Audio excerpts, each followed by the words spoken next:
దేవుణ్ణి ప్రేమిస్తున్నామనే మనము త్యాగపూరితమైన ప్రేమ చూపిస్తూ ఉన్నామా? దేవుని పట్ల మన ప్రేమ మాటలకే పరిమితమైపోయిందా? జీవితంలో మనకివ్వబడిన సమయాలలో మొదటి స్థానం ఆయనకిస్తూ ఉన్నామా? మనం తీసుకునే నిర్ణయాలలో దేవునికి ప్రాధాన్యత ఉందా?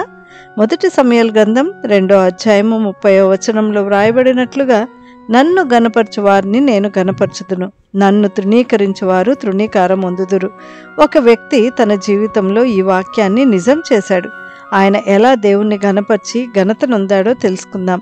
ఎరిక్ లిడిల్ అనే ఒలింపిక్ రన్నర్ 1902వ సంవత్సరంలో చైనాలో ఒక స్కాటిష్ మిషనరీ కుటుంబంలో జన్మించాడు. 1924వ సంవత్సరంలో ప్యారిస్లో జరిగిన ఒలింపిక్ క్రీడల్లో బ్రిటన్ తరపున ఎరిక్ 100 మీటర్ల పరుగు పెరగెత్తవలసి వచ్చింది. తనకు పేరు ప్రతిష్టలు తెచ్చే రేసే, కానీ ఆ రేస్ ఆదివారం రోజున జరగబోతుందని తెలుసుకొని, ఆదివారం దేవుణ్ణి ఆరాధించే రోజు కనుక పరిగెత్తనని నిర్ణయం తీసుకున్నప్పుడు అనేకులు ఆ నిర్ణయాన్ని వ్యతిరేకించారు. ప్రపంచం ఆయనను వెర్రివాడిగా చూసింది. కానీ దేవుడు ఆయన నిర్ణయాన్ని గౌరవించి 400 మీటర్ల రేసులో ఆదివారం కాకుండా వేరే రోజుల్లో పాల్గొనే అవకాశాన్నిచ్చాడు. అది ఆయన సహజంగా పాల్గొనే రేసే కాదు, కానీ దేవునిపై విశ్వాసంతో పరిగెత్తటానికి నిర్ణయించుకున్నాడు.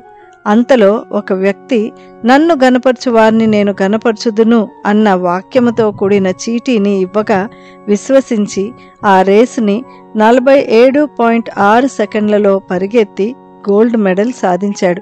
ప్రపంచ రికార్డు సృజించాడు.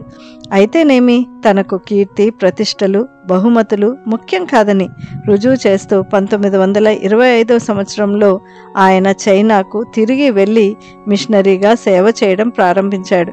2వ ప్రపంచ యుద్ధ సమయంలో జపాన్ సైన్యం చైనాను ఆక్రమించినప్పుడు ఆయనను జాపనీస్ శిబిరంలో నిర్బంధించగా అక్కడ కూడా ఆయన అనేకులను ప్రోత్సహిస్తూ బోధిస్తూ ఆహారాన్ని పంచిపెడుతూ చివరికి 1945వ సంవత్సరంలో మరణించాడు.